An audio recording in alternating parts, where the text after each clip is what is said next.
Тоқаев, Путин мен Мирзиеев газ саласындағы ынтымақтастықты талқылады. Қазанда Ресей, Өзбекстан мен Қазақстан президенттері ресейлік табиғи газдың Қазақстан аумағы арқылы өтіп, Өзбекстанға жол тартатын Орталық Азия, транзитінің тұсауын кескен еді.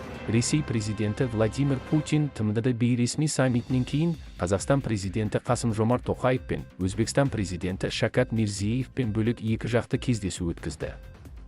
Бұл туралы РФ президентінің баспасөз хатшысы Дмитрий Песков мәлімдеді. Песковтың сөзінше, Тоқаев пен Миризеев Путинмен газ саласындағы ынтымақтастықты талқылады. Бұған дейін Тоқаев БА-қа Қазақстан ресейлік газды тасымалдау көлемін ұлғайтуға дайын екендігін айтты. Тоқаев бір қарашада өткен халықаралық газ форумында Қазақстан үкіметі мен Газпром арасында стратегиялық серіктестік туралы келісімге қол қойылғанын еске салды.